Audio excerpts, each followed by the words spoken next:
here. Take a... I I don't know what your reaction to this is going to be. It's the dumbest... It's anime, okay. No. Let's An see. American! There's an American among us! Wait, Jesus Christ. I should have Troops, warned you to turn the Isawabear volume here. down, probably. Wi-Fi. You probably should have.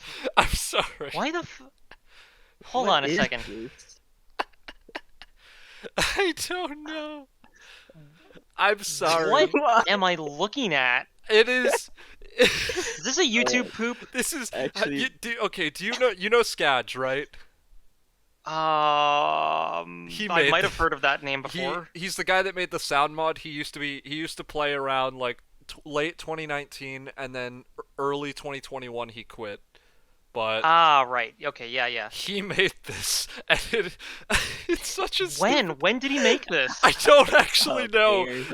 This is I don't know when this was. I remember this from like a year ago, but someone recently reposted this, and I was just like, wait, this was like from Lightning, aka Listless Rob, in FOD, like a week ago. And I was just like, hey, wait, I've got Bear coming on. This is... Oh Well, my god. if a Foxhole player got a lobotomy, that's probably what it would be like. Fucking, oh Yeah, my that God. sounds about right. I sorry. also hate to think how much editing went into 8 seconds worth of video. It's, bro, it's actually just like... awful. Hey, Whatever look, went into it, it was not worth it. it was. It absolutely was. Hello, ladies and gentlemen. Welcome to Foxhole Trench Talk. I am your host, Lek, here with esteemed other co-host, Mr. Fonzie Anarchy, and with our celebrity guest of the week, Mr. I saw a lion, I saw a tiger, I saw a bear, what's up? My They co-host. captured me again. I got kidnapped by yet another crew. Yeah. Well, Yep, hey. we black bagged Bear as he was walking down the road. Me and Lek I rolled mean, up in we're a wildlife Spatha. protection I hopped out the services. hatch, threw a muzzle around him, and tossed him in. So we got him here, fellas. I We- mean, Creepy Banana and Pudsey had their turn to capture me, so I guess Yep. it's the only time that I get passed around. Mm. Oh god, don't phrase it like that. Anyway, welcome everyone to Trench Talk. I hope you enjoyed our dumb opening bit that I might have included. I don't know. This is recorded before I edit because that's the way recording works. But welcome, and I would like to just go over briefly our topics. We don't often get guests. This is actually the first one. Thank you, Bear, for being our first. It's lovely to lose our podcast virginity like this, but Don't put it like that. look, hey, this is par for the course, okay? Anyway, we're gonna get into it right now with what is our first topic of the night. It is favorite Foxhole moments. Now, I'm gonna let Fonzie go first, and then, or maybe I should go first because I have like a specific story in mind to give you guys kind of an idea of what I'm air quotes looking for, but like what I'm. Anyway, the main thing for my favorite Foxhole moment is it started out years ago. This was years ago. And so I don't know, because all of us are longtime players. I don't know when your guys is going to be from, when your stories are from. But this was a 2019 story right after World Conquest 19. This was, I think, 21 or something. Long story short for the war, but we lost it because I don't think many colonials were playing, and this was, again, three years ago. So this was a totally different time in the game, but... the story was absolutely crazy, and I will try to keep it brief, but essentially, if modern-day Reaching Trail was a separate map, there was a thing called Skirmish Mode, and with this, it was a separate map, but for this brief update, for exactly, I think it was one war, or maybe two, they shared their tech tree with the main war map, but were still separate and had their own VP that counted towards war score. It was a weird time, but essentially there was an advanced ammo factory in this map as well as a rocket, and if you understand how the rockets work, it does not matter where they are located if they actually have a way to get a land connection. So long as you can claim that rocket, you're going to be doing good, right? Now, there was a few problems with our plan to launch this rocket. One, 82DK decided to take over that region, and they did so with vigor, let me tell you. They fortified the shit out of the advanced ammo factory, which the only way to make a warhead at the time was with the advanced ammo factory. You could make the booster in your port base, but the warhead itself, the payload, could only be made at that one location in that map. And because the map was separate, there was no way to ship one in. What this meant was that the only way we could get a warhead was to either take the town, which didn't seem feasible, or what ended up happening was one of our guys managed to steal the warhead. This same guy also managed to steal 60 or 80 tech parts at the time, which was what was required to make the booster. And through all of this, we got it and we secured it in our port base in the region. Days pass, and 82DK decides they really want this warhead, so they surround the entire port base in Tier 4, bunker walls, which at the time were the tankiest, defensive structure in the entire game. Yes, I recall. Yep. And to surround an entire port base with them was not excessive, considering we did break out, but it was a bit scary. Now, we broke out, which was a story unto its own, and from there we took the mousetrap, which was where the nuke was located, and for, I think, a week, we were under siege. And now, the unfortunate part was that the rocket booster technology wasn't unlocked. We had the warhead, we had the tech parts, we were just waiting. And wait we did. Eventually we got it, and it took a day to fuel. But the thing was, 82DK really wanted that warhead. They really wanted that nuke site. So what they did was every day they sent a battle tank and multiple light tanks in a giant strike force with a bunch of infantry to try and chip away at our defenses, probe it, find a weakness. Every single day, we managed to fight them back, push them back, kill their tanks, or maybe they fled, and we pushed them back to Ice Ranch. The very next day, they were on our doorstep, destroying our stuff, and it was a daily occurrence. Everyone it was like a bunch of randoms that were doing this. I say randoms. Everyone was a high rank, but there was no really coordinated effort. Most of the people were just kind of doing it improv, even though we were a lot of vets at the time, right? And so eventually it gets fueled, but this is the day 82DK finally manages to break through our outwards defenses. Not only that, they break through on the high ground area just to the north of Mousetrap. If you know that, you should know that they didn't go up the hill to the west, the North Hill, where again, they have the high ground now. We're fighting on a flat plain, and they brought all the people. They know our rocket is fueled. They know time is running out. They know that we're trying to launch it. They have to be decisive. But at the same time, they're bearing down on us, and our naval invasion that we wanted to do a repeat of Spade from War 19 because I was ambitious, and not gonna lie, we got blown the fuck out. We lost 2 or 3 battle tanks in a landing that went very poorly. Props to Caw. They QRF to the fuck out of us. So what do? Everyone was kind of well, shit, I guess we're just gonna go defend the nuke site, right? Because there was everyone was okay, we're not gonna be able to nuke Spade. But some people had also logged off, and the region was queued to reaching trail. So what happened was, we ended up realizing, oh fuck, we're not going to be able to hold this. They're getting closer by the minute, and closer, and I am just freaking the fuck out. And so I grabbed one other vet, and I was just fuck it, we're gonna find another target, and the only other target that was worthwhile was the advanced ammo factory on Reliqua, because it was the northernmost island in Orbreaker, and it happened to be very close to a Warden port base. Effectively, there was very little chance that we could ever control it. Thus, we thought to ourselves, we can't get Spade, which is the main advanced ammo factory. We'll just take a consolation prize, deny 82DK the nuke. Hopefully this works, right? Because, again, they are minutes away from the rocket site.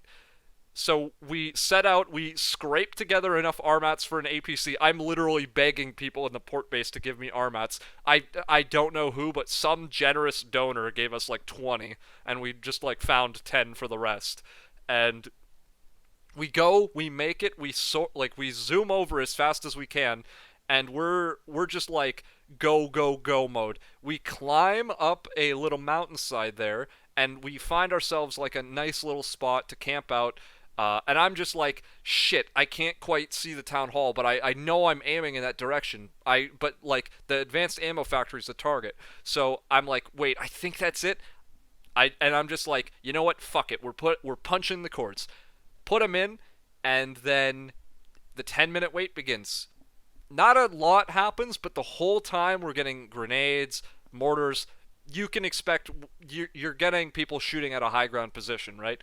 And it was so bad for the people missing, like with the mortars and the grenades. They thought we were submerged, like, under the mountain. I mean, I was underneath a texture, but the texture doesn't have a hitbox. And the hitbox was, like, behind me, blocking me from actually physically getting under the mountain. I was fully killable the whole time, and not to spoil anything. Anyway, it goes, and at this point, there's about a minute left in the countdown, and 82DK is about 2 minutes left from killing the nuke itself. There is one bunker wall in between us and the battle tank group, and everyone is just praying, like, please God, if this does not go off, we are fucked. We are just fucked. And so, with a minute to spare, or not even a minute, there's a frag grenade that's thrown up as the nuke launches, and I finish the Bino animation, my character gets grenaded and is on the floor as the fireworks erupt, and I was just like, holy shit, what a week, right? And the thing is that that's leaving out a bunch of really funny moments that I only remembered because Drunkle, longtime other vet, reminded me of them. Like, there was an old glitch with trucks where you could launch people with it, and I created a bread line of people that were just lining up to get launched in this human cannon, and we called it the Colonial Paratrooper Division because, again, the hill west of Mousetrap, and we were launching people down it, and we ended up killing, I think, one light tank by just launching sticky people. 3 years ago was a wild time with all the bugs and shit, but oh my god, I remember a few. What war was that again? I think it was between 21 and 23. I don't remember the exact war. I know it was a colonial loss, and a warden win, and which was such a shame because it was such a. It's the highlight of my Foxhole career. Now that's what I'm looking for, Bear, and also Fonzie. Oh, God. What do you guys have for me? Well, first off, I just want to say that I still have not had the pleasure of launching a nuke, so you're way ahead of me in that department. Are you serious, Bear? What the I have actually participated in several decoy operations for nukes, but I've never... The closest I ever got to launching a nuke... This isn't my story, by the way, it's a side tangent, but the closest I ever got to launching a nuke was we were spotting for a rocket in Sataria in, what is that, the Great March? March, yeah. But we were beaten by about 6 minutes from wardens who spotted Liar's Haven in in Tempest Island. So you've never it was a race to launch the last nuke, but unfortunately I was on the losing end. You've never turned the key, or you've never actually like spotted a successful launch or inserted the code into a missile either? No, like I think in that moment, well, I can't remember if I was the spotter or the driver in that moment. Okay. But the nuke was en route, or the nuke was yeah, no, it was we were 4 minutes into the spotting essentially. So I guess no then. Okay, yeah, then no, then yeah, if it's not as okay, you've never launched a nuke. Yeah. That's interesting. Well, I mean, I recently only like 6 months ago probably lost my nuke virginity with that, and I mean I've played the game for a while, to the point of where I mean I've told this story on the podcast before, but pretty much Som wanted me to spot or Parse wanted me to spot their nuke for them at Buckler Sound over in Stone Cradle. I got it. I aimed it, fired it, but I was my roommate kept passing me shots of tequila, so I got really hungry, and I ordered Papa John's, and the nuke launched as I got up to go get my Papa John's, so I missed the nuke there. Yeah. Bear, I'm curious to actually hear one of your favorite Foxhole moments. I can save my own for last because they're just boring tank stories. All right, fair enough. Well, actually, mine does involve a lot of tanks too. Yeah. You know, it's funny. You know, I got almost 6 years in about a month time. Actually, a little bit more than a month's time. I will have been playing this game for 6 years, which is kind of ridiculous. Hey, 5.5 here.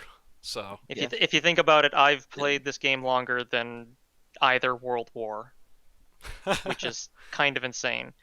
But in terms of my favorite story, I've got too many to choose from, but I had one of the best highlights actually just last week, and I have it recorded. I still need to edit it. Oh. Shameless plug. But it was, and again, a common thread is 82DK. It was their absolute blitzkrieg through the northern half of Westgate last week, and it was absolutely insane.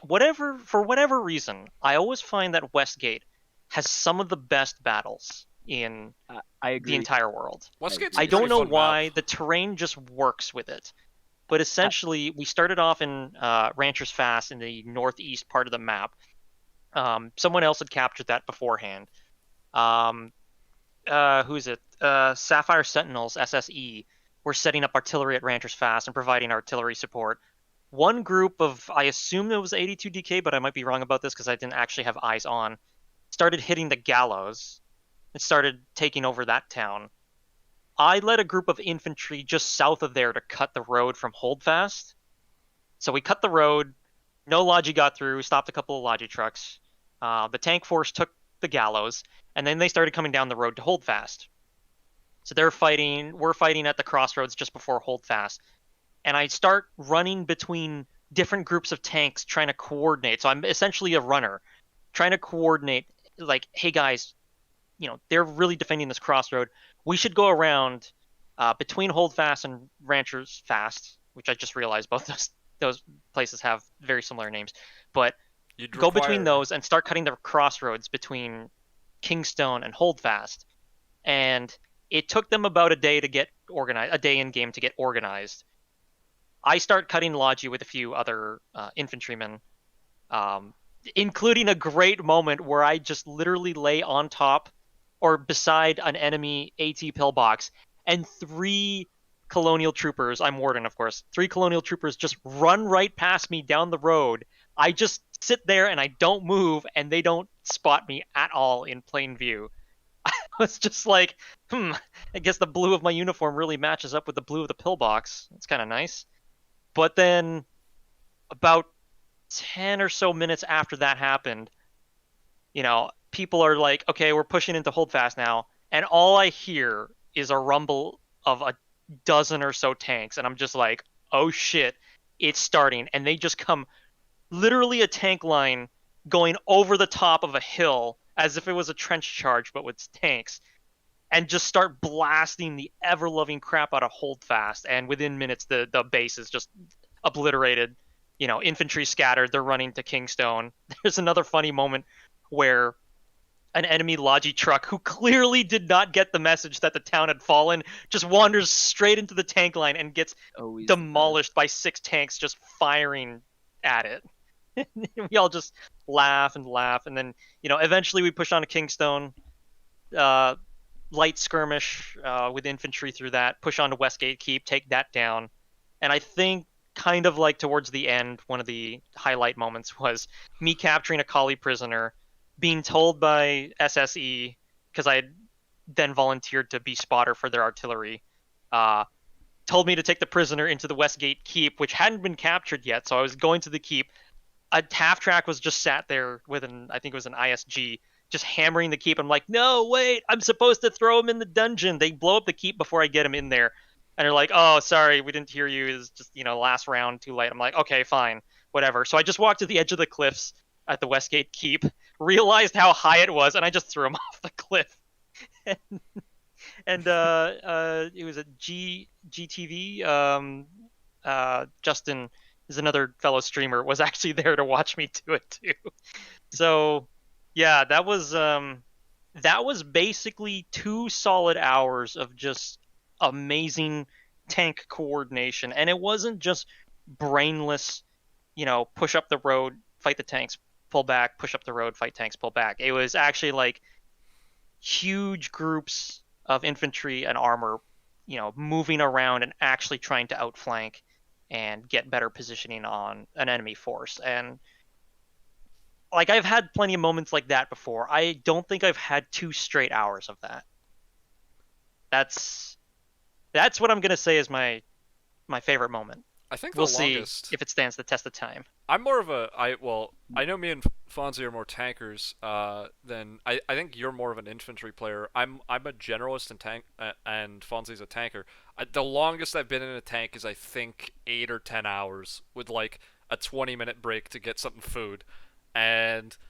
yeah, those kinds of fights where you're just, like, there for hours and hours are always, like, super cool. Especially when you get, like, that level of coordination. Yeah, and I mean, 82 just has a thing with, they are just like a walking and rolling show of force. There were multiple times where they would like just roll 8 tanks through one of these towns, and people stopped to like wave and salute them. It was awesome. And for the record, yeah, I'm generally more of an infantry player, mostly because I feel bad if I ever use something that I don't either steal or take the time to make myself. So I'm reluctant to use tanks, but I still like to try and be a runner and coordinate between tanks and do whatever I can to support them and make sure they have support. See, I think coordinating is definitely like one of the best. As speaking for someone who's a solo player for a super long time and Racket's solo player in Vox too. You have to, coordinating is definitely a lot of fun. It's one of my favorite things in Foxhole is to help coordinate shit and then make sure. But, yeah, go ahead, Lex, sorry. Oh, no, I was gonna say, like, I don't know why you'd ever feel guilty. I just rampantly steal and mooch, because, hey, look, look, Bear, you're the celebrity here. It's surprising that I'm the mooch and not you, but, well, I don't know. But anyway. No, I even have a rule that if you ever watch my streams, I always have a bad habit of dumping my starter kit in the base I spawn at and then immediately trying to go scavenge for gear. I almost never take anything from town halls. Absolute recycling on this. I mean, hey, look. Actually insane to me, man. I'll say this. I do the same thing as infantry, but only because I am incredibly impatient and I am narcissistic enough to think that I'm better than all the enemy players and I can actually grab a gun. But well, I mean, I guess you have seniority, so it works out enough times that it feels good to do when you just, because I'll say this, jokes aside, I think I've used the Malone more than the Gast purely because I like steal them so often, right? Like it is always a fucking, like, the only time I've had fun with trenches is when you kill like an enemy like dude by just flanking him. You grab his Malone and then you just hold a position and kill like 20 to 30 dudes because they all walk up and they're like, hey, wait a sec. Hey, we were holding this area like 20 meters up a second ago. And then they just get gunned down on repeat for like 5 minutes straight. And then suddenly like 10 dudes rush at you with grenades. And it's just the best feeling in the world. It's like, I'm glad. But Mr. Fonzie, you haven't given us your story yet. I have 2 moments I thought of here, and I'm trying to. I actually have three, but I'm trying to think of the ones to pick. I have an older one, a newer one, and then a negative one. I'm definitely gonna tell the negative one for sure, but I just because that one's a short one. But If they're all rapid fire, go sure. right ahead. Okay, so my first one, I'm gonna start with the negative here. So my first memory was way back when HE grenades were stackable inside of LUVs, and you could go around with HE grenades to go Oh, God. destroy things. Well, what happened is for the first time ever, I had a nuke in my possession that was given to me. It was I was in Vox at the time because I had just dismantled my old clan back then, the Second Colonial Armored Division. I joined Chess Hustler because Chess Hustler enlightened me on the benefits of neutrality and staying neutral. And That is a expanding name my I have not heard in a business. long time or Mhm. seen. Yep. But Chess, he like uplifted me like in Stellaris when you uplift those primitive civilizations. But anyways, I had a Vox nuke for the first time ever under my thumb, and I got everyone in Region for it. And Apollo from Som, or he later joined Vox, but he's in Som now, and he was in Som then. So Sam and Mad were going to do a joint spotting operation for me while I got my friends on, and we were gonna insert the codes that they spotted. They were gonna nuke whatever.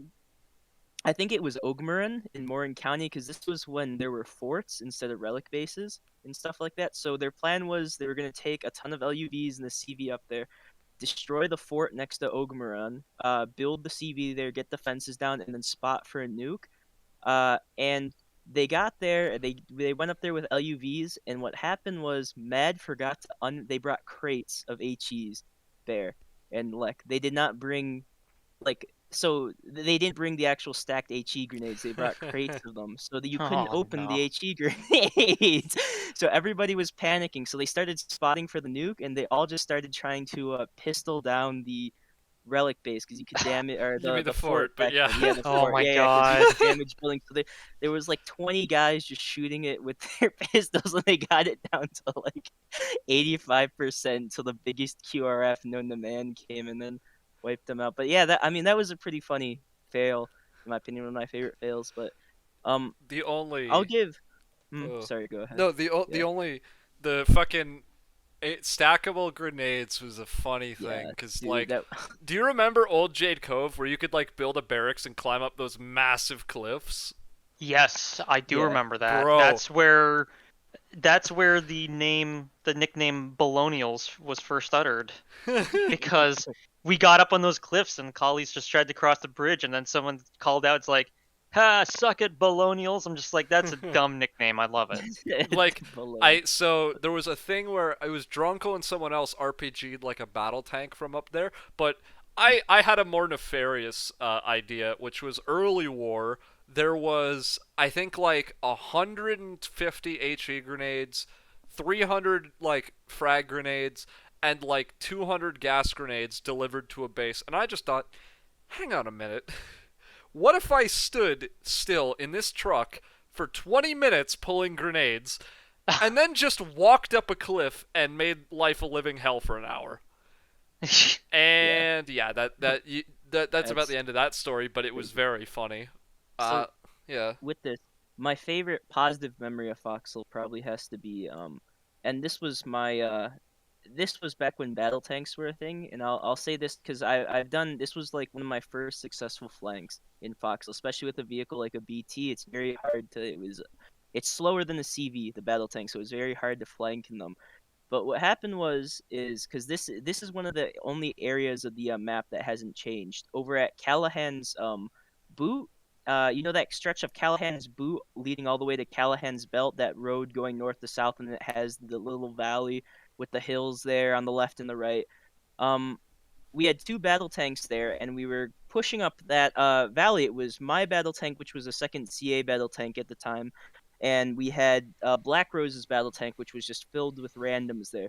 And what happened was we started pushing up, and we probably had about 2 or 3 infantry support guys, and I already felt bad because even back then, I've always been a big proponent of the only reason you shouldn't have infantry support in tanks is if you're flanking or trying to get flank off and being really quick to get picks on a flank. But and that's okay not to have infantry. But if you don't have infantry with you in a tank, you're gonna die. And I told Black Rose this is a bad idea. We're moving straight up a gully.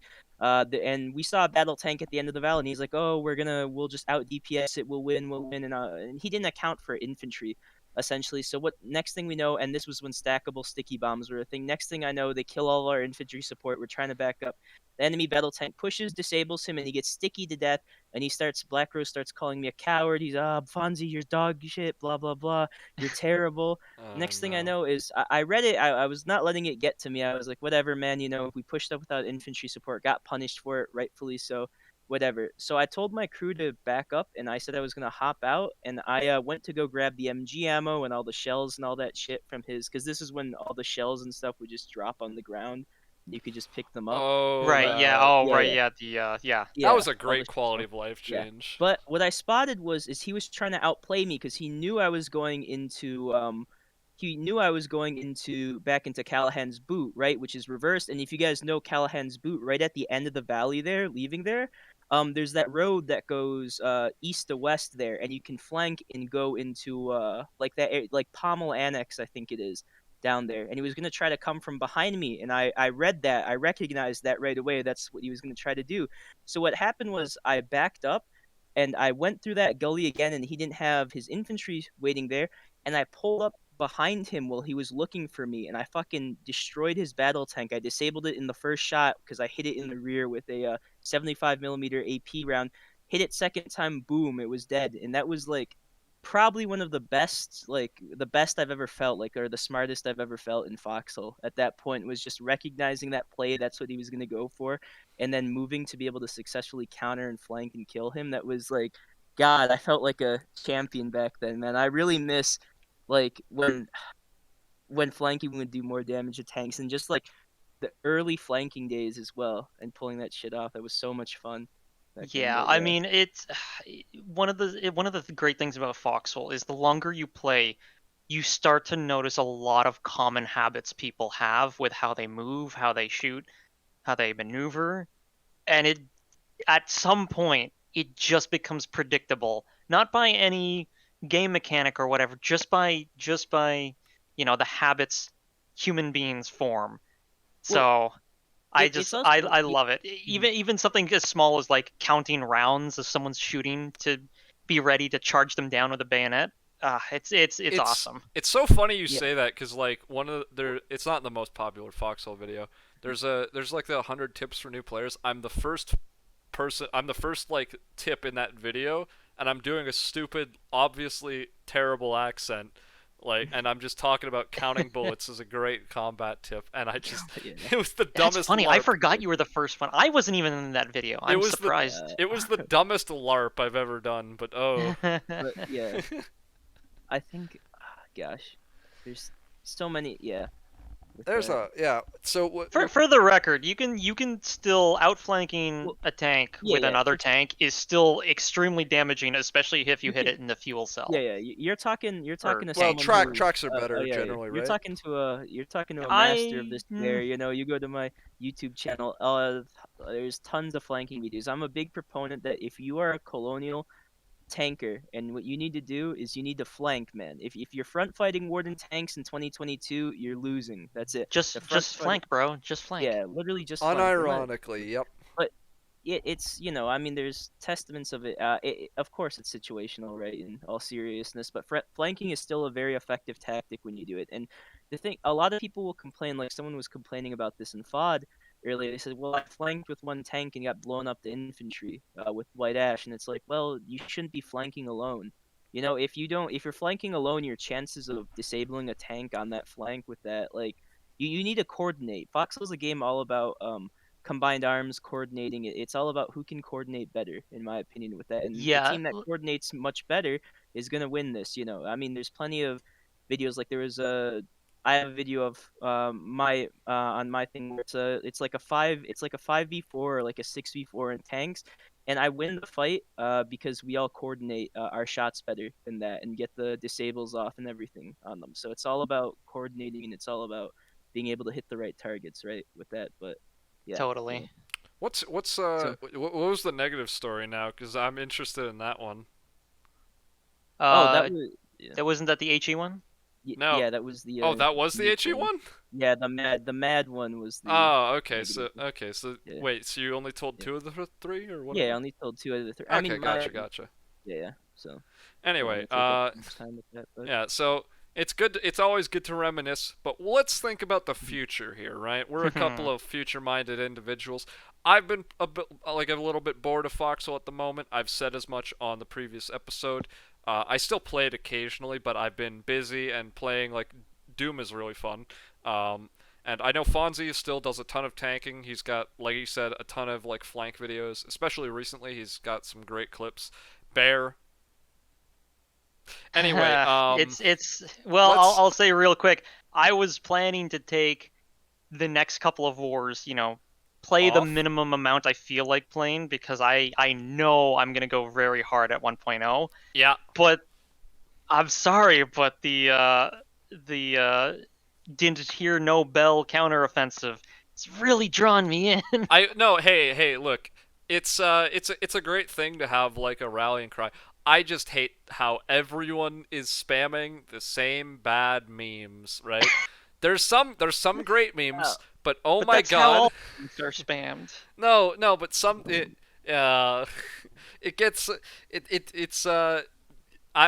I'm a total hipster, okay?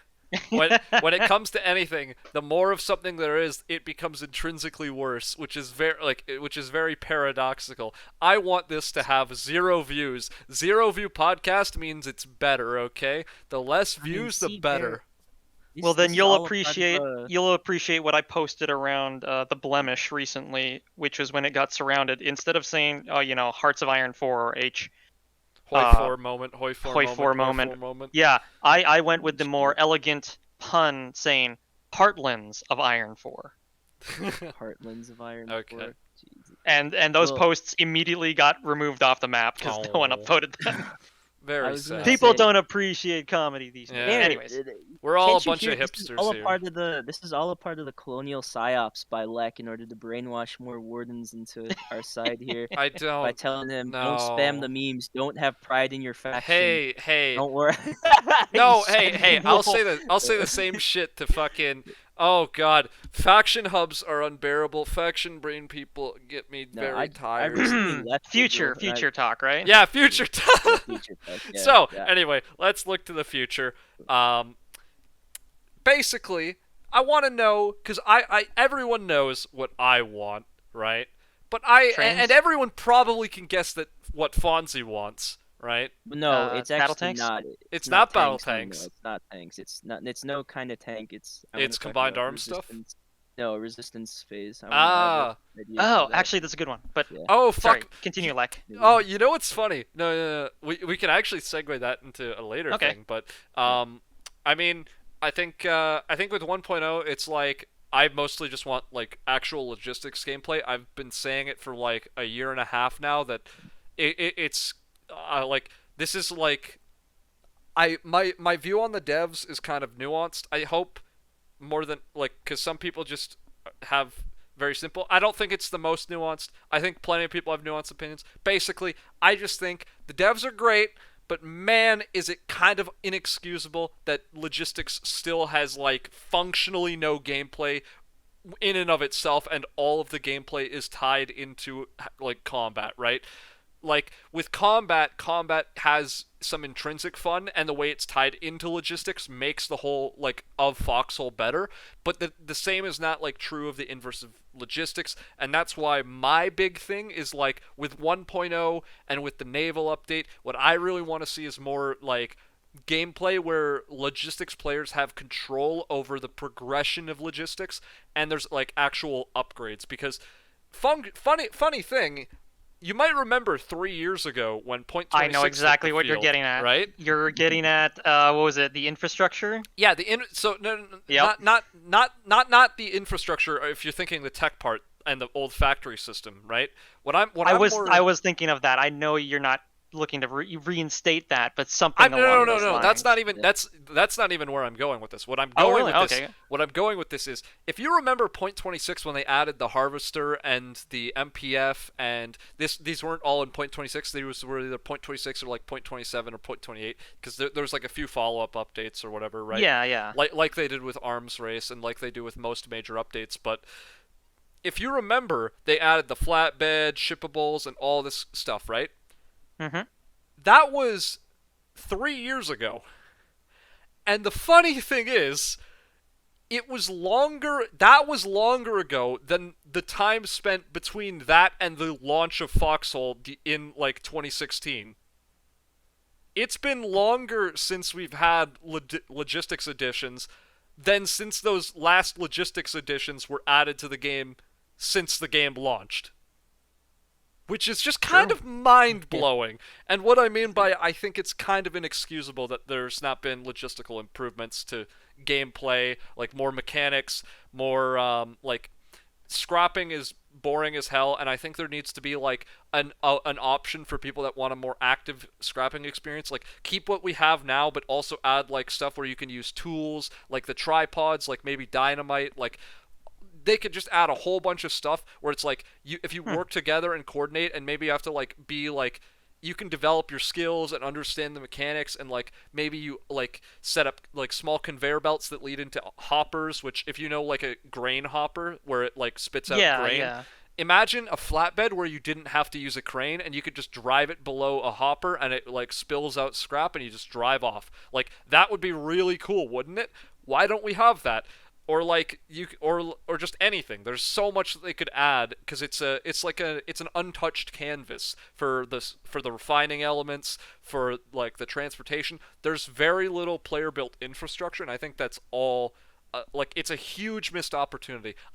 What's funny is that because you bring up the infrastructure and the old factory stuff, that's like the one thing where it's like, I'd like player-built factory stuff within bunkers, not to the extent of it being as powerful as the latent, like, war start logistical buildings, but I want something to be for logistics, or for just bunkers that's utility and not a storm cannon or just concrete blob, right? Like, I feel like there should be more to bunkers that, like, actually impacts the surrounding area, right? Other than just 300 millimeter to fuck you, right? Yeah. I get that. I feel like at least some of these concerns, well, I'm hoping some of these concerns will be addressed in 1.0, because Yeah. Like, assuming that the train rumors are true. Which ones? Which rumors? Yeah. Yes. Rumors? We know they're confirmed. Like, that will change up a huge amount of logi. Yeah. But it's like, actually, fuck. Logi, I do think there should be definitely, like, there needs to be more buildings, in my opinion. Like, the movable refineries and the movable are, like, buildable. Like, if you can convert a bunker into, like, a bunker base and have it be like a logistics hub in itself. I think, because I remember you did you do Port Sausage or Bear, or what was your port? Tabasco. It was Port Tabasco. Port Tabasco was the Viper Pit one, and that was like yeah. What's really cool is that players have adopted that and made their own, like, player ports, and you've seen like a consistent thing where people they literally give out free scrap, and I did like actually I'm pretty sure I just stormed one earlier today. Like in Baca Ridge. Clan's Head. Oh yeah, no, Baca Ridge was I think like around there was one of them. Well, there was one around Fort Esterwind too, because I satcheled several dozen shipping containers. It's like there's all this cool stuff that's like the player built like ports and stuff, but it would be so much cooler if the devs gave us like advanced tools to make stuff even more efficient, that like you could build up over time and like expand, or like if they did proper, and this would be like a naval update thing, is like actual player built ports, and then they could incorporate that into like railway stuff where players can build rails. And this is the whole of what I mean, like with 1.0 for like adding gameplay, because a big thing for me, if you've seen me talk about trains, is that I don't want trains that are preset because I think that's a massive waste of potential where you have the opportunity to give players the ability to actually impact the way logistics is done over the course of a war. But instead, people either want or expect them to be pre-placed and thus like the same for the entirety of a war, or like bound by the tech system. And all of that just seems very like wasteful of like a potential mechanic where it's like, wouldn't it be so much cooler in this war game where everything is done by the players to have players actually construct the systems that work within the game itself in an MMO? That just like, to me, be like, especially considering Foxhole's advertised as a sandbox game, that just seems like the more, elegant and admittedly buggy, but like potentially a lot cooler like to talk about. Like you wouldn't Also see potentially exploitative. Well, Yeah, that's everything with a sandbox game, right? But like, what's better for a headline? Foxhole players like lose their sanity by doing logistics via trains for like 20,000 hours in a month, or is it much cooler to see Foxhole player creates entire like system and like timetables based and like destinations, and they incorporate it with bunker bases, and like, yeah, the sky's the limit. That's my point. But yeah, I think there's definitely probably systems planned for play. I mean, it's essentially like with the player refueling thing with the where people like to spam the picture of the Colonial HCD with the concept art, and it was brought up that that's some kind of logistics update building. I think for sure that there's probably player-built systems ready. It's just it'll probably be like anything else that's done by players compared to stuff like it'll probably have like a slower refine time, or it'll have a slower production time for factories and shit on the front line. I actually But, don't. yeah. I don't know about that because so you say Bear, you say the rumors. I say it's confirmed, at least 95%. Okay, my guesstimate, and I think players know a fair amount of what's supposedly coming with 1.0 because everything kind of fits together in this mostly complete puzzle piece of just like the three big features, which are if they want to add battle tanks, which 1.0 is a big update, and having a big tank for a big update is like a big, marketing thing. And how are you gonna rebalance the battle tanks? Well, you make it so that they have like some kind of mechanic where they're a lot more logistically intensive, not to create, so that you're not creating a barrier from players just building them, but like they're harder to maintain, meaning that consistently using them is like a support job where logistical players can help out the team by bringing up like the parts or whatever to run them, or like just to limit the overall capacity of battle tanks to areas that already have the infrastructure to support using them or whatever, right? But like and thus the infrastructure would be trains, right? And so you get into that, but it's like you also have, okay, how were battle tanks attempted to be balanced in the past? It was the whole petrol and like that whole rework, right?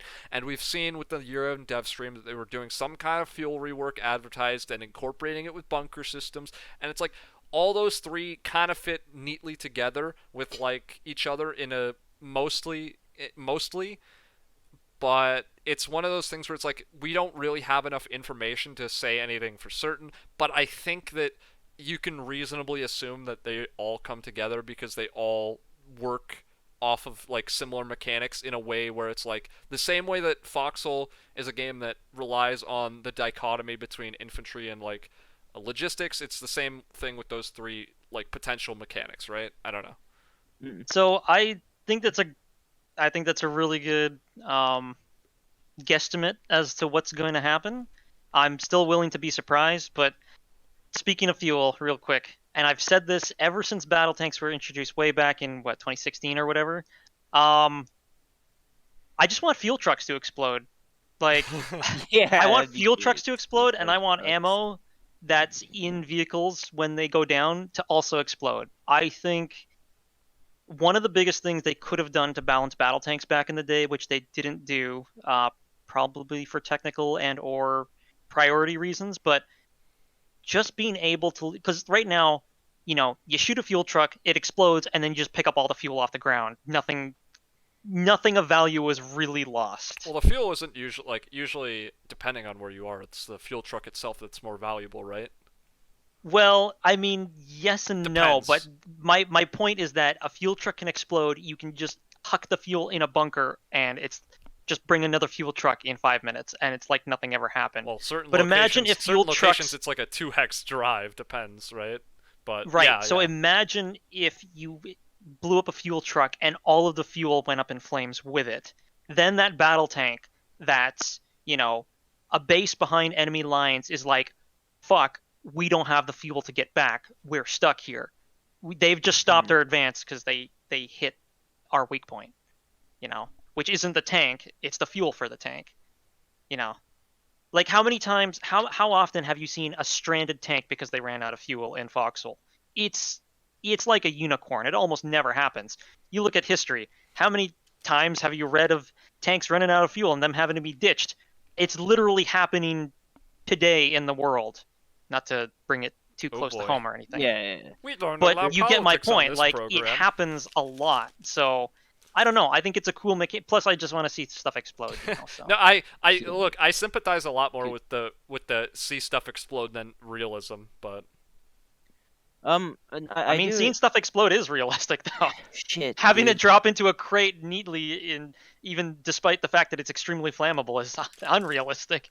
Yeah, I think tanks need like I think the ammo should probably like explode when they die because it feels super like because people just like myself included, I'm guilty of this. I'll take a partisan tank to the back lines, wait, blow people up with 40 mil and just take their shells, and it's just like you're providing logistics for me.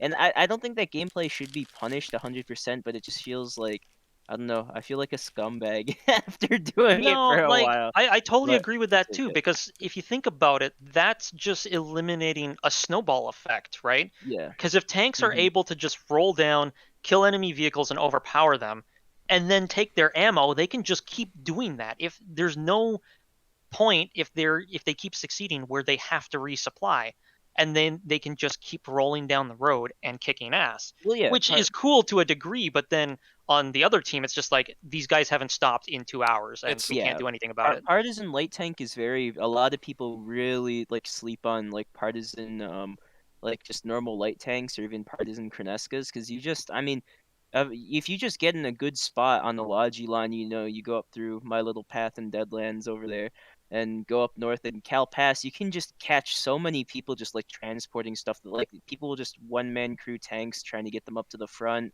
and you can just ambush them out of nowhere. They won't expect it. You take out a few watchtowers, dodge the QRF for a bit, go hide in a good place. I mean, it's like, and dropping two names here. I don't want to blow up their spot or anything, but Vernictor and Fireball, they're masters of the partisan tank. Those two are really good at it, and a lot of people just sort of, yeah, they sort of, and I completely agree. It does sort of eliminate that snowball effect, right? Because you're just, you can, if you go to the back line, you just any enemy backline in a vehicle, you can just refuel at scrap mines, like there's or scrap Yeah, even scrap yards when harvesters are out, because people just leave fuel trucks there. Like the and it's logistics is there for you, but yeah, and it's not yeah, like it's not like not being able to resupply off destroyed enemy vehicles is going to stop yeah, people from doing that, because taking out logistics and causing havoc in the hmm, backlines is still worth it in of itself. So yeah, it's just limiting the length of which you can do it without resupplying, unless you take a crap load of supplies with you, kind of thing, hmm, yeah. in which case you Um, risk losing all of those supplies. So but better or greater risk versus reward. to kind of change the subject here, Bear, I wanted to talk to you about this because you brought this up on the Skynet video, and I thought this was a very interesting proposition here, where the Intel system needs to have some expansions with it. I mean, we saw the Intel system get expanded with the Intel Center and the listening kits being added, but I mean, just thinking about it, there's a ton of things they could do with that. And one thing I was thinking of with like decoys, like what you brought up with decoys and stuff. I mean, in Operation Overlord in World War II, again, not to bring Foxhole to, but I mean, it measures in history, right, where Hmm. the Americans and British set up all those dummy tanks and they set up all the dummy soldiers and things like that, right? And when the German planes flew overhead, they took pictures of them and they said, "Shit, they're gonna invade here, they're gonna invade here," right? So if you take a look at that, um, right, you could definitely do that in Foxhole. Like imagine, especially with Intel centers now. Consider that, right? Where Intel centers now people use it to see where people are staging operations or to see when they're getting ready. Like you can intercept a DK op if you know where DK is operating. If you point a intel center at a big city, set it off there and let it go, because you'll see them prepping, or you'll see clans prepping their tanks, prepping to get ready, prepping at borders and stuff like that. And it's a very useful. It'd be a very useful tool to sort of like do right on like a frontline logi town where people might be prepping. You hit it with that, and then you have like decoys set up and shit. You know, people might start going there instead of elsewhere. And it'd be a pretty interesting. I think that would be a pretty interesting feature to add. I feel like Absolutely. if there's going to be something like that, I feel like it's for the example of like balloon tanks. I feel like it would need to have the model be basically identical to the actual thing. Otherwise, otherwise all it takes is one scout to be like, oh, this is bullshit. Oh yeah, guys, false alarm. Like what I suggested is just have the paint schemes be very similar until you're like really close, like close enough to see the pixels kind of thing.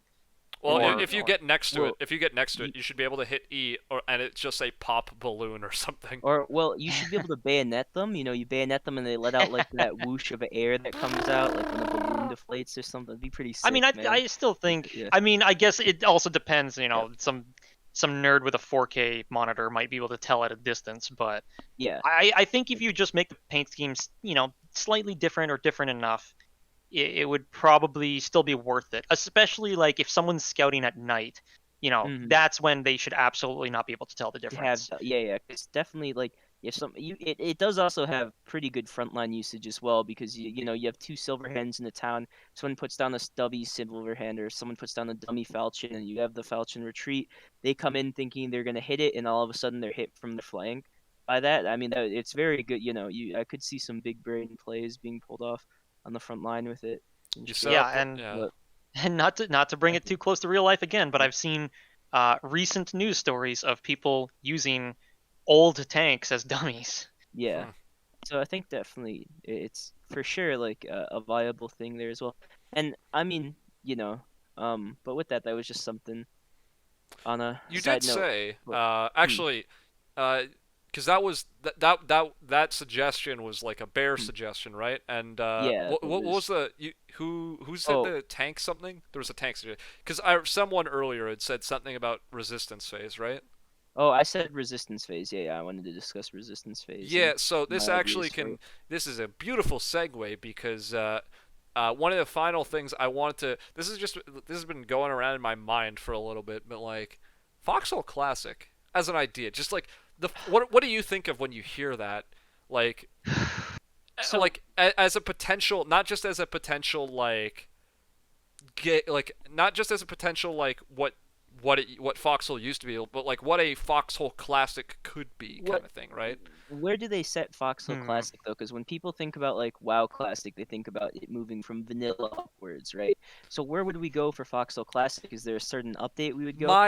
This is why I said it was. I would just really quickly say, at bare minimum, it would have to take place at or before. What was it? Update 0.26, whenever they brought the nukes in battle tanks. That was 0.20. Like that or before that. That was 0.20 or 0.19. Okay. Yes, thank you.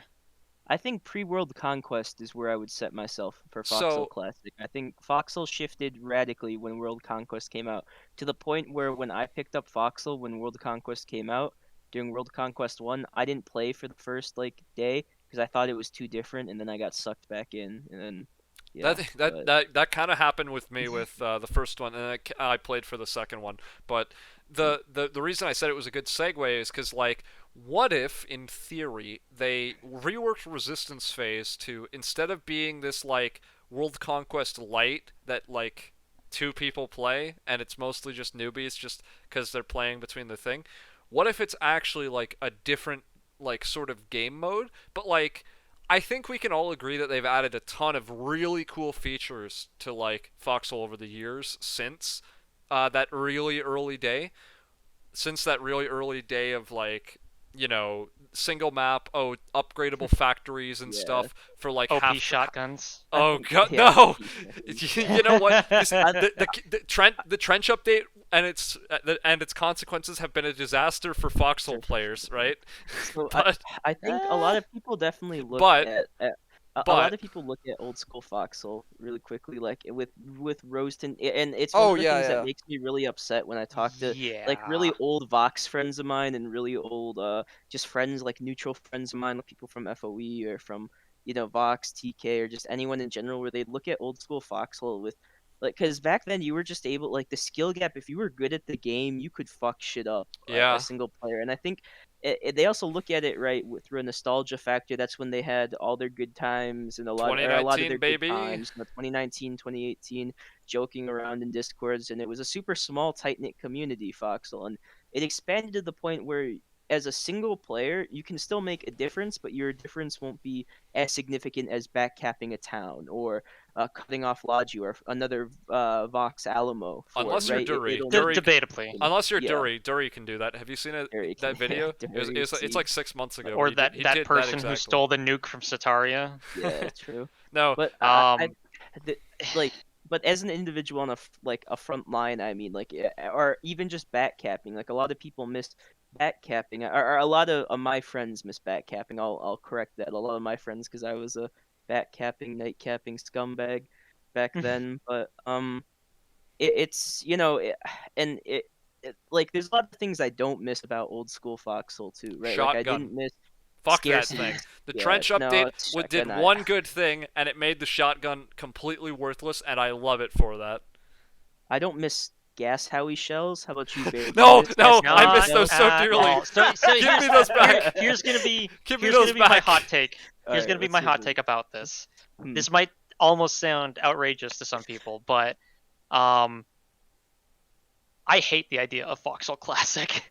Oh, yeah, okay. I played enough of the game back then to know that I would much rather play the game as it is now. So- if it was like a one-off war, sure, that'd be great. People would get to play old school Foxhole. They'd have their one war, and they'd probably get bored by the end of it, especially if it yeah. lasts as long as wars do now. So There let me, is so yeah. much garbage from old Foxhole Well- that I never Yeah, ever no, want to yeah. see again. I mean, you want to make people hurt. You bring back the fucking tunnel Hey, system. hey, no, hey. So, Tunnel so a system, few oh things. my God. Tunnels are meh, but Also, I real loved, quick, for the record, the trench update, in my opinion, was great. It had a lot of problems, but For here's it, why it with was different- great. Because it wasn't just running up a road and gunning down a foxhole every 5 fucking meters. I can The trench update completely made the in between of bases dynamic, and that to me was way better. It needed a lot of Somewhat, work, but it was way better. Well, I think that's also what a lot of people complain about too. You'll find a lot of old school Foxhole vets, right, where they'll talk about this, where you can't do anything as an infantryman anymore.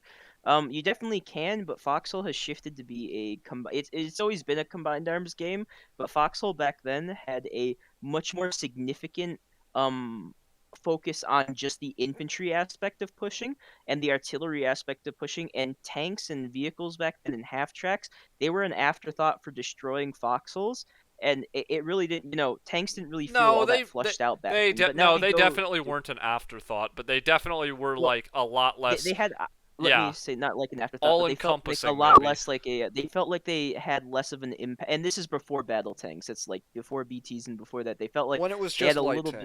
bit of a when it was just light tanks, you had to make the kits in the workshop, and then you had to build them at a tier whatever vehicle factory in whatever town, and then but you get what I'm saying. Like it was a lot more infantry focus, old school Fox, and I think a lot of people miss that. Like I have a lot of neutral friends and friends who played back then. Like I don't like bringing up their names because I know a few of them don't like it being brought up and shit. But Ace is one of them. Ace brought it up to me where he misses a lot of that old school Foxhole, where infantry combat felt a little bit more intense. It felt because it wasn't trench spam everywhere. It wasn't just suiciding where you had open fields to flank around all the time, and you could do that. But it's the fact that Foxhole I prefer the combined arms aspect of Foxhole because combined arms in general jazzes me up. I really enjoy like watching infantry and armor push up and being supported by artillery and stuff like that. I think that's very cinematic and it's just enjoyable gameplay to me. But I can see how people who just want infantry combat or they just want to focus on that, like that sort of gameplay, how it's sort of like been ruined by the trench system. If I'll. you guys get what I'm saying. With Oh that, God. but, Oh my. yeah, yeah. I'll. What I'll say about that is I sort of understand that point, but that gameplay is absolutely still in Foxhole. It's just not as consistent or as prevalent because other gameplay avenues have been introduced. If you want a perfect example of like a solid infantry fight, I think the video was called A Perfect Firefight, and it was literally just two infantry squads trying to maneuver around each other. We held the hill, they were coming after us, and it was just like one warden squad trying to cut Logi versus two collie squads trying to dislodge us off a hill. I'll And see if I can't. no throw vehicles, that. no nothing Yeah. else. It was just rifle fire, and it was amazing. I'll see if I Yeah. can't throw that in the description. I'll say this. In terms of like people keep saying, so I was part of that one closed testing group. I say one, but like it was a thing up until about 2.5 years ago, I want to say. And I think Derp said to me recently. He said like, "Did you sign off on current combat?" I'm like, I gotta be honest, I didn't, because I didn't sign off on what it was in the closed test, but it's not what it was in the closed test. What we saw at release, right? And I can't say I hate the current combat, right? Some people will say it's terrible. I actually think it's not. I think one thing I will agree with is that the relevance of infantry is a bit too low, where tanks can usually just like, 40 mil to the dome every single infantry they come across. No, in, that like, that blobs. that needs to go. Well, I I don't think that complained about it necessarily- many times. I don't think that Hit fire necessarily needs tanks to go. need to go. I don't think that needs Well, to the go. thing- I think what No, happens. I think it needs to go. So okay, you're wrong, but Oh my no, god. no, like, no. Or I sorry, think sorry, you're- not hit fire, hit scan is what I meant to say. I disagree, but I think what would be, I think your suggestion about like making tanks lose ammo when you get killed, and like making it so that like tanks are already not wanting to. I think like I think tanks should be able to just like pop a quick infantry if they have that, but like and it's already not economical to do so. I just think that they should be a little bit more concerned about like I think the economic punishment isn't there enough. But one other thing that the other thing you had mentioned is about like regarding a Foxhole Classic and like the whole thing of infantry. What I sort of think of, and why I said this was a segue earlier, is because I think that there could be a really cool air quotes Foxhole Classic mode if it's like the new Resistance phase kind of thing, right? Where you're, instead of fighting as a world conquest, you're fighting in individual maps with their own individual like tech trees or whatever, and it's like a mini, like every server is a mini campaign where the problem is that it doesn't work on every single map. So it like, and this is like a complete pipe dream, but like when I think of like a theoretical Foxhole Classic, I think all of the new mechanics, but like just not world conquest, but like Foxhole but okay. campaign, but like with all the current mechanics, but with like economy sped up a lot, right? No, I I think that actually had. Oh, sorry, Fonzie, go ahead. I was gonna say I don't think that's healthy for the game though. That would be Why very not? bad for because it would split our already thin population. Wait, no, so, but and- this would again like be taking the place of Resistance phase. It would only be like a Wait. 1 or 2 day affair. I also think that Resistance Phase 2 can be fleshed out a lot more and be its own event rather than being that as well. I mean, I have a Well, lot that's of part of the ideas idea for with this, Resistance, right? yeah. But But yeah. But I don't know. I think it would if it was a separate mode, it would be it wouldn't be good for the pop, and I think it would also that sort of like casual game, and I don't mean to like sound like an elite gamer nerd here, you are though. but I think Sound like one. yeah, Come on. I think I think Yeah, you sitting on a gamer Here is chair the- right now? I am not sitting on the gamer chair. Oh, no, I'm I on an have office chair. I have Yeah, a same. folding chair because I'm Pavo. Dude, But- fucking folding chair gaming was my shit from like 2015 to 2017. Yeah. But like I was saying, now I lost my train of thought. What were we Resistance talking? phase. Your train of Resistance thought? phase. Oh, Ha, ha, ha, resist- ha. yeah, Boo. so resistance phase, I think it should be, and in my idea when I first saw resistance phase, I thought it was going to be more of a focus of where it would be an occupying army fighting a resistance in that, right? Like I always thought it Yeah. was going to be guerrilla war, all this sort of thing, and I think they need to embrace that. Where if you remember the concept art they released for like the resistance phase Yes, soldiers, all the the roller like coaster, guerrilla yeah, soldiers. Yeah, guerrilla yeah, yeah. soldiers. I think that's how it should be, and I think it should feel like you're a partisan in France in like 1943 or something like that, where there's allied airdrops coming over, and the partisans they need to, or the resistance in that mine need to secure these airdrops for supplies, and then you can have sort of like in Project Reality, like a civilian mode, right, where if you're in Project Reality, you can disguise yourself if you're an insurgent and walk around, but Well, there's no if like you're you wouldn't have yeah, AI yeah, walking no, around, no, right?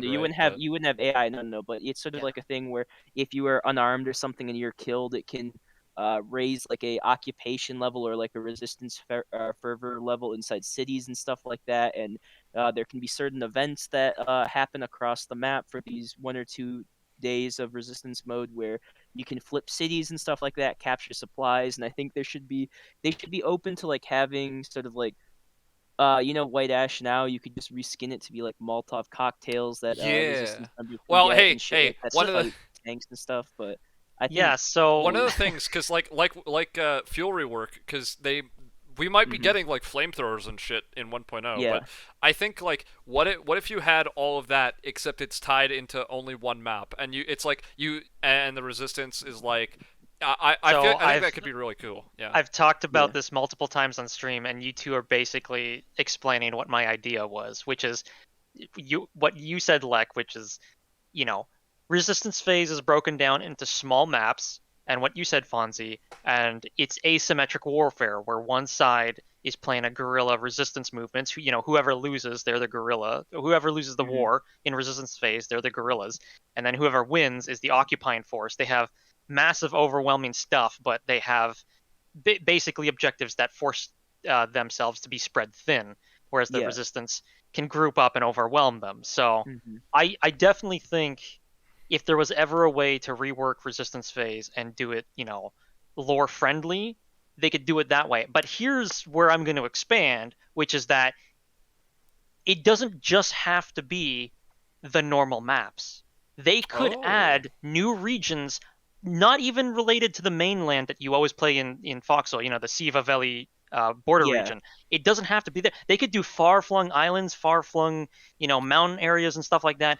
And if the player numbers surged to be too great for regular world conquest, they could open up some of those new side maps as sort of spillover areas. Instead of having Shard 2, everyone's still fighting the Yeah. same war. You just go fight in this Yes. little far-off island where you're fighting the I- resistance. Completely I'll say agree, and this. there's so much Matt can do with that in regards to that, dude, Right? with just writing it, because I mean you already have, and I'm gonna nerd out here on the lore a little bit. Sorry, all the Vox guys are about to laugh at me for being a fucking Foxhole nerd, but you take a look at like Flowers for Marta, where it talks about the the Guardia rebels and shit like that, right? Where Is they're that in active Chronicles of Ashes? Yes. Yeah, Chronicles of Ashes, yeah, Flowers of Marta, where it talks I need to about reread a lot of those. I've not read any the of second it. one is it takes place in some colonial occupied territory. I don't. It might be Mesa, it might not be, but they're essentially rebels there, and Kranian Rangers show up, and they pretty much try to snuff out a resistance movement there, essentially. But it could be very well be that, right, across like colonial occupied territories or even warden occupied territories where there's guerrillas. I mean, because you have like the Bronze Men, which were brought up as a Mercenaries. and that's a yeah. colonial funded resistance, shit like that. So you could, there's a ton of stuff you could do for that, and I know that people love that kind of gameplay, right? Like where it's like I personally would love to play as like it's why I love partisan gameplay so much, right? Playing as a guerrilla fighter and then blowing up tanks as guerrillas and stuff like that.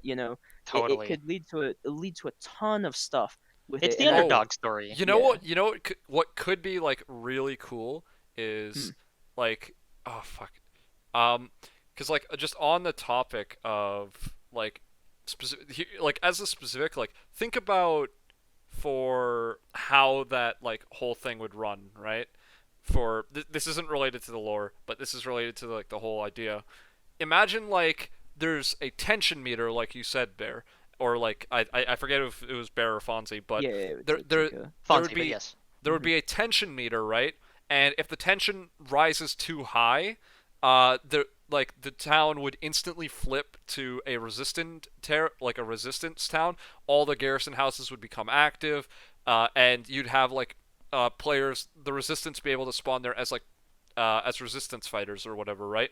And they'd get an influx, an immediate like drop of supplies, like you see at the beginning of the war with like just like Molotovs, like Voltas, or like some random relic guns, and like just a bunch AT of mines, like yeah. AT mines, just a whole bunch of random like generic stuff, but like not at like oh, we have 100 guns, like we have 257 or like 370, right? Yeah, just some like already- The only random- vehicles resistance fighters should get is like relic tanks. yeah, like relic tanks I and think shit. they need But to. like I think they should go like where if you've ever played Squad before and you see like the insurgent cars and squads, I think you should definitely have like trucks with machine guns with like 50 Spitfire, cals on right? the back. Yeah. Of them. Yeah, you should. Yeah. Spitfire and But, like, Icarus boost could up be the Spitfires, respective and you like have resistance Icaruses, vehicle or yeah. whatever. And you could, I mean, of course, you could have like scrap tanks and shit like that I around think- like those old. I think that would be amazing. Here's a for- theoretical like but- so for the attack, for the like the defending force, aka the occupiers, you have the tension meter that you have to worry about, and you have I don't know if what I think their objective would just be to monitor at like there'd be like 3 phases of each resistance, which would be like the monitor phase where they're trying to figure out where all the the rebels are going and like grouping up, right? And then there'd be the like resistance, like the sort of more active phase, and then there would be the full on combat phase. I think what you could have is like like Fonzie said, like airdrops that come in and whatever, and it's crates of guns and crates of like Molotovs and like just generic like combat equipment, weapons, right? all that But shit, what yeah. happens is that you can't actually uncrate it or deliver it to a stockpile, because you as a player would like as the resistance would spawn in at a random garrison house in like the region or whatever, right? Every garrison house would be built, and one you'd just randomly spawn at one. And in order to actually like get those materials uncrated and like start building them, you'd have to like build a resistance camp or something. But like in order to do that, like the enemy soldiers could like follow you and like track your movements or whatever, right? And kind of like what's it called, like cops and robbers, not yeah, cops yeah, and robbers, but like for sure, yeah. like prison RP, those games, right? Yeah, They for like sure. you, if they got too close as a resistance fighter, you could just like straight up kill them with Oh, your fists no. or whatever. Oh my right? god. Oh my god. The resistance phase is the occupying force spawns with POW camps, and some players spawn inside of it, and they have to get liberated by their Yeah, that would comrades. be pretty. Dude, Well, that'd be hey, pretty I don't- sick. That'd be a No, pretty fun well, idea. there God. wouldn't be actual like POWs, as you wouldn't spawn inside of it, but like there would be like objectives where the resistance could like liberate a POW camp to turn it into a spawn point, or like you could build a resistance camp in order to actually like deliver the supplies you that could you just get get from fires out of airdrops. it. And like I also think and like with the this, whole thing, the whole gameplay loop would be set up so it's like you spawn in randomly, you try to group up with other like players and scavenge enough materials to actually put down a resistance camp. Maybe you could transform a garrison house into the resistance camp. Maybe Oh, you no, could no, just wait, put wait. one out in the Even- world. Even better, the occupying force, they get like they spawn in whatever towns, they have whatever equipment, but they get like 500 to 1,000 BMATs. They have to set up defenses around like basically a weapons depot, and the resistance fighters are obviously going to target the weapons depot to steal all their shit. Yeah, like there could be all kinds of different like stuff where it's like where it's like very atmospheric, and it's like objectives, like the resistance can target, maybe they target that, maybe there's like a thing for an intelligence relay that the occupiers start with, where they get like like it's just a reskinned engineering center bunker that if you break into it, like you'll get shot if you approach it as a civvy, but if you manage to break into it and destroy the intelligence center, the occupiers lose like communication, like all the watchtowers like are unable to transmit coordinates or something, right?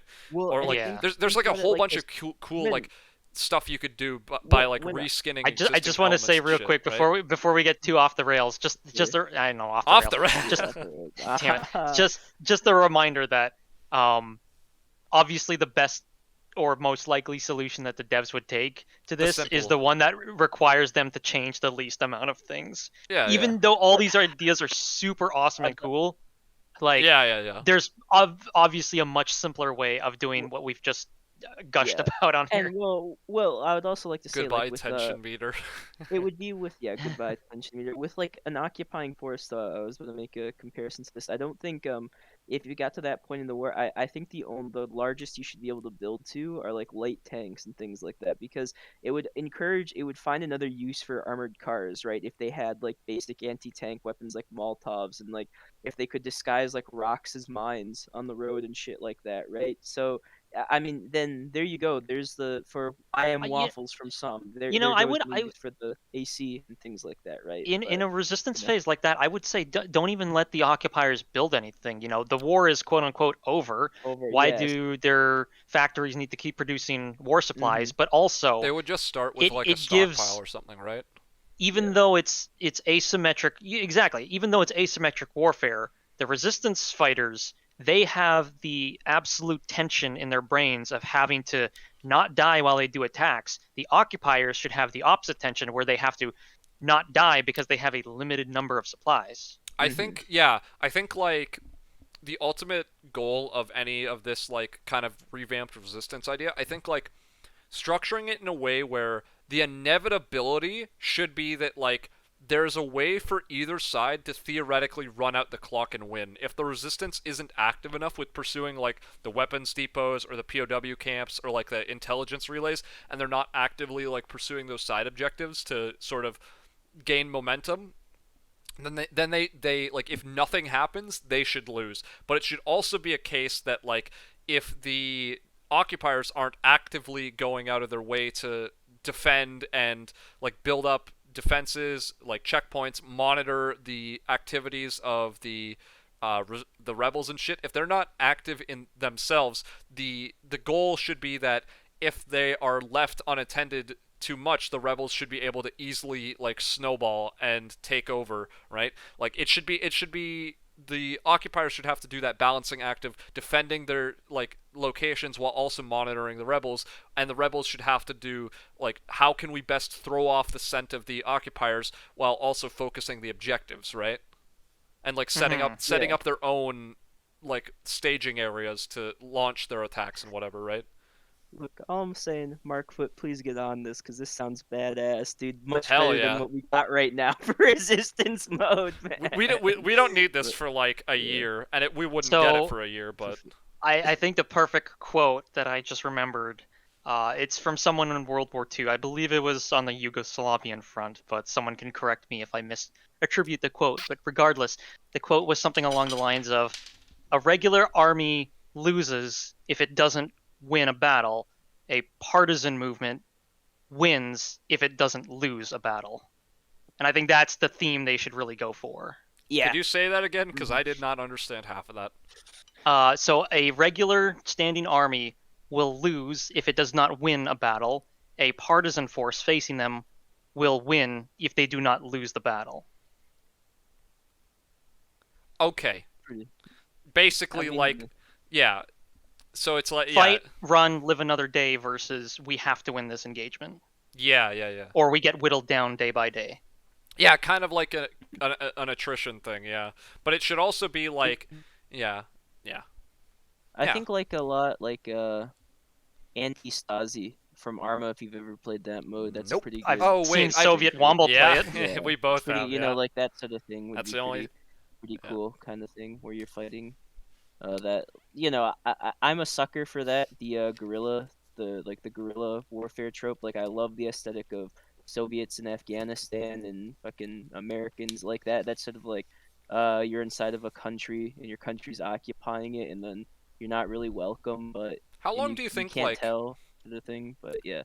How long do you guys think like a theoretical resistance fight should last? Because like in my mind, I feel like 8 to 10 hours is like the max, right? Yeah, I think mean, they should flesh it out more, because between more wars, I think they need to take longer time between wars, and I think for sure people get burnt out really quickly for wars, and I think you're roboting. Is he roboting? Bear, are you? You are roboting a little, Anarchy. God damn it! All right, hello. No, we can still hear there. You might want to reset roboting. your mic. Just real quick while he figures this stuff out. That's a tricky question, because it needs to be long enough that new players can still get an idea of what Foxhole has to offer, but it still has to be quick enough that people can hop in for maybe a day, maybe half a day, play their little match, and then run off and do something else. It's an interesting balance, and of course you can fit multiple of these sessions in a row and extend it out for 3, 4, hopefully 5 days before the next World Conquest starts. I feel like because for what I think is like when I think like it should be long enough that most players will only play about a third, maybe half of it, but short enough where some players will theoretically see the beginning and end of it, right? Like, I think 8 to 10 hours is that perfect sweet spot of someone will have a day off, or like it'll be the weekend or whatever, right? And someone will commit like a whole day to playing just because they'll get that engrossed in it if it's that much fun. Like I think, I mean, like, if anything, if you're doing individual maps, you could just have a variety of ranges. You could have some sessions that last like an hour, and it's just like, oh, the resistance phase has to ambush this convoy, and the convoy has to get from point A to point B.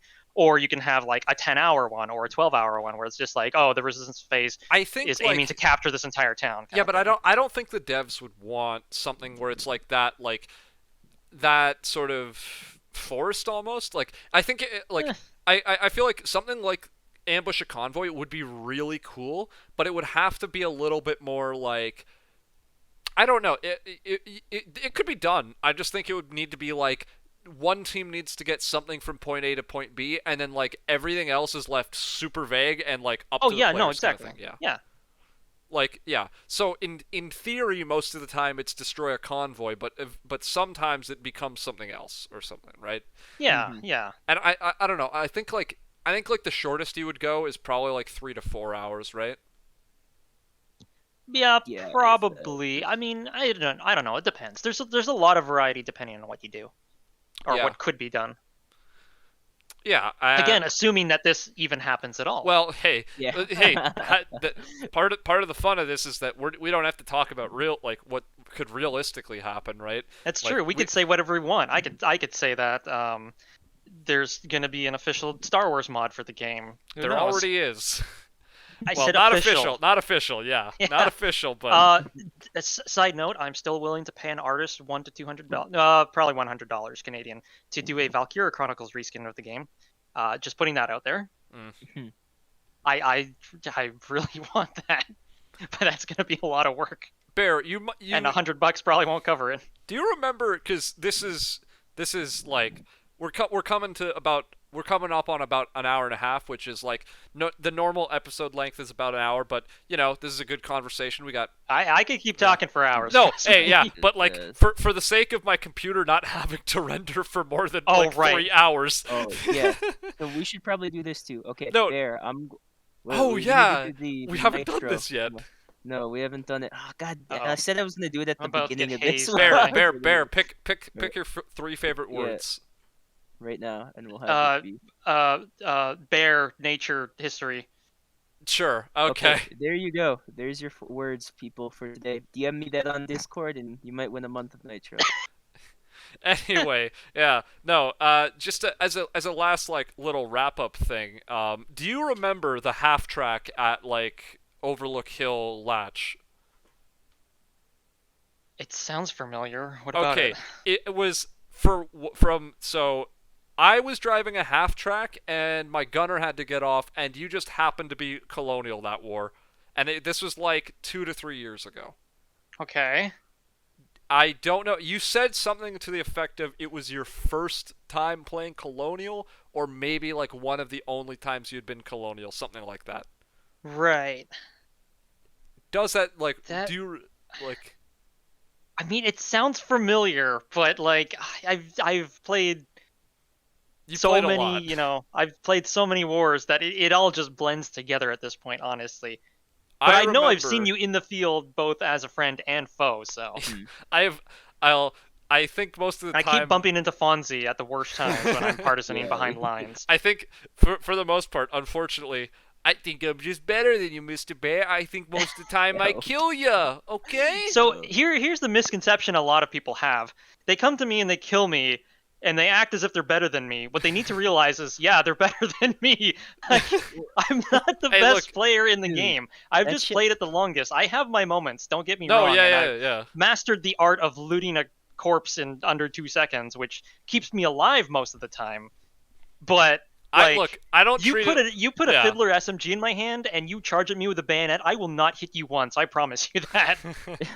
Hey, no, yeah, it's I don't mean to say it like it's a bragging moment, though. That me saying that could come off as insulting or whatever, right? I think No, not at all. I think you're a good player, but I think like if people want to go to you for like consistent information and updates and all that shit, you're good for that. You're good for good edited videos. But you know who's really good for for combat? I'm gonna do it again. It's Dury, haha. Dury, Yeah, my Yeah, friend. There's really good.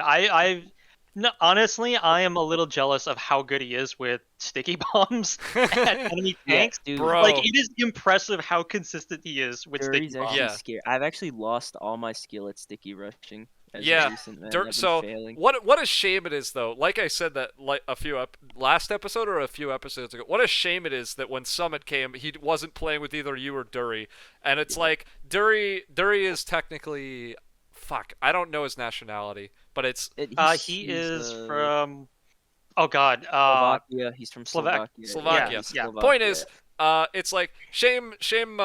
Well, if someone would most likely be playing Warden or would have played Warden if he were to play with you. But it's a shame that neither of you, because like if you wanted like either a high skill or like just a really let me do that thing that I did like last episode. And okay, I'm not gonna say the actual what I said last episode because Don't mean your to fillet comment bear on it. too much But here. anyway, it's like it's either No. chill or good skill or whatever. It's a shame that the current like I don't like the popular people in Foxhole except for you, Bear and Dury, Well, because I'll say this right now. I think Bear, you are probably one of the best influences in this community as of right now. I think Aw. yeah, a lot more people need to embrace because you're not really you're a warden, but you're not a shitter. And then it's the same thing. Like I would want to be looked at as a colonial, but not a shitter, right? Like it's you know, there's definitely shitty people in this community, and I think as a whole, as a community, we need to start building each other up, regardless of faction, rather than breaking one another. I mean, yeah, like I agree with the building each other up thing. I will say though, like, even though it was a shame I didn't get to play next to Summit or whatever, he did still have some really good moments when he first streamed. I was watching that stream and he had some amazing moments. the tech mat stuff and all that, like The APC escape was fucking amazing. yeah, no, like dude, that was fucking insane. I wonder Oh my God. fuck. Will Summit come back for 1.0? He might. I thought he was playing it just the other day. No, I might be wrong I about think he that, plays though. off stream, but like I'm saying yeah. stream it. He probably wouldn't stream it because he probably Oh, gets fair. like he probably Yeah. Well, I don't know if so he 100% Actually, is gonna. Kenny, the French streamer, was back on today. Oh. Yeah. Well, I think like Summit was 100% gonna play 1.0. It's just a question of if he streams or not, and I don't know. Right. Yeah. Like, cause you like the fact that like 8 months later he's like being like hell yeah, like Colonials, Foxhole, woohoo, Yeah. like Dude, he was playing Yeah. DayZ, and he was fucking talking about. And you colonial know what? finesse and I will DayZ. say something about just streamers in general. Like I don't trash talk other streamers. Like everyone has. ooh, let's their get the own... drama. Let's get the No, drama. it's not Come drama. On. It's Let me not drama drama. It's farm. gonna be much more I'm boring. clout hungry.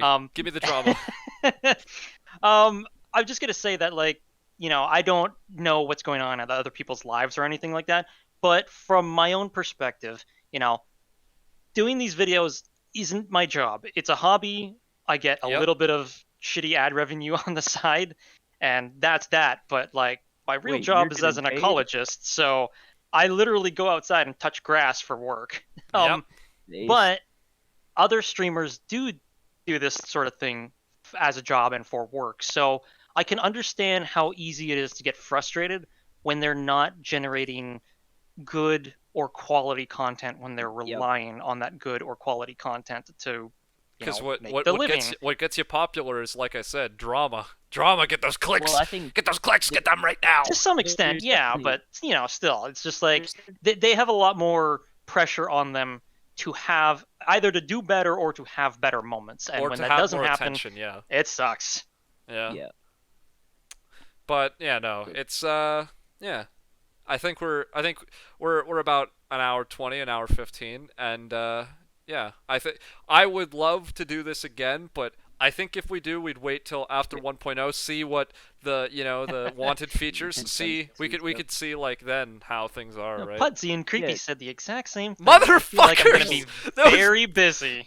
Dude, okay, actually, I gotta talk about this. What the fuck? So, I was literally, a month ago, I was like, I kind of want to bring back Trench Talk. And then I was thinking, like, yeah, I could do that. I wouldn't do it live streamed because live streaming is hard and I don't know how to stream. And I'd probably have bad upload where I could just do it as a YouTube series. And then, lo and behold, this is a thing now, right? Mm-hmm. Not that same day that I get Fonzie to agree to be my co-host, do I see them fucking post, hey guys, special thing coming out later, and it's like, and I'm like, motherfucker, I literally am like rendering out the video as they post that, so I'm like, I'm like hastily drawing up a thumbnail, I'm like, we're gonna get you, and then it's like, I go into your stream, and I'm like, sup bear, and I'm just chatting there for like 20 minutes, I'm like, hey, you know what? Why don't I invite Bear to be on? And you say, oh, Pudsey, you're fucking creepy already invited me. And I'm like, motherfucker. God damn it. Hey, hold on. I have an idea. Yeah? How about after 1.0, you do a joint stream with them? Hey, well, so a few things. Me and Pudsey were already talking about doing a joint thing. But yeah, I think after 1.0, doing a joint with, hey, we could do that like the big fucking episode where it's like all five of us maybe. Yeah. Yeah, I'm down for that. No, because one of the things. Oh like, God, we're gonna have to coordinate so many time zones. Oh jeez. Well, all of us. All are right, it'll have to be a Saturday night so that we're all free within a 48-hour period. Yeah. The one thing I will say is because like we had an idea where it's like I was like, okay, we could record like a 2-hour session and like one of us could be part 1, the other could be part 2 or whatever, right? And that was like the idea. That could work. And yeah, but. Yeah, so anyway, that's like this is all happening like happening. It's probably going to happen and it's probably not going to be for a few weeks. I want to get more guests on. So, Bear, do you know any like good guests cuz I would love to have Gosh. I know Drunk wants to be on. There's a few people who've asked me, but I actually feel like this is the most like I don't have an answer to this question I've received all night. No, surprisingly. Bear, you've been a pleasure, man, and like I don't want to kill your PC or anything. No, yeah. I'll send you some recommendations afterwards. Yeah. Send me recommendations. Been a pleasure. Thank you everyone for listening. I hope you, because I know it's weird. I don't actually give a shit about the view count, but I get like messages whenever I upload this to like the 5 different like servers I upload or like I post the link in. I get people saying like, oh hey, I was waiting for this, and I'm like, oh thank you, but yeah, we appreciate those messages. I appreciate the fuck out of them because it's like this is like a few hours out of my week, and if it's making people happy, I'm here to oblige. Okay, baby, I'm a giver, and yeah, anyway. Oh, God. Well, don't splice that in. On that note. No one splice that with the other stuff I've said this episode. Fucking hell. Sounds like a challenge for me. Thank you both for having me on. I very much appreciate it. Every time I do these things, I'm like, yeah, I could probably spend an hour, and then once an hour is up, I'm like, yeah, I could probably talk about Foxhole for another 12 hours. Yeah, always, man. There's so much to say about this. Hopefully there's another like event.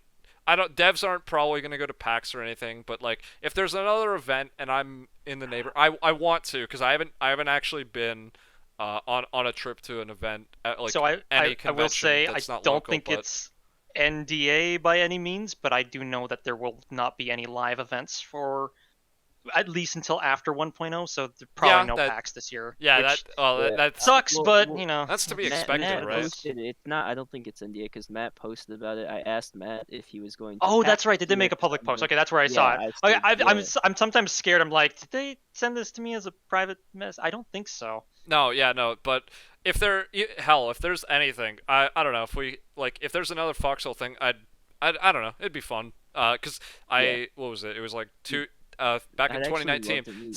same year, like literally 6 months after that, like or not famous, after that story I told you was literally when I hung out with Max and I had lunch, and that was fun. Okay. But anyway, actually, I will say this. Yeah, we're segueing off again. we're This is another segueing topic. too much. Yeah. God, we gotta get rid of this. We gotta take the motor out of the old Okay. out of the old locomotive. Okay, no more All coal to right. the engine. Goodbye, it's everyone. It's just goodbyes. We love you. And as always, keep your heads down and stay Stay in your foxy. foxholes. Stay foxy, asshole. Yeah, Or- whatever. or- Talk trenchy. Talk trenchy. That's our catchphrase. Fonzie, why didn't we brainstorm a catchphrase? God Oh, damn shit, it. well, don't forget to. That's lock our your homework tanks. for next week. Okay. Anyways. Hey, in addition to recommendations, Bear, if you got a catchphrase, we need one. All right. Yeah. Take care, about, everyone. Take care, everyone. I don't know. Yeah. Goodbye.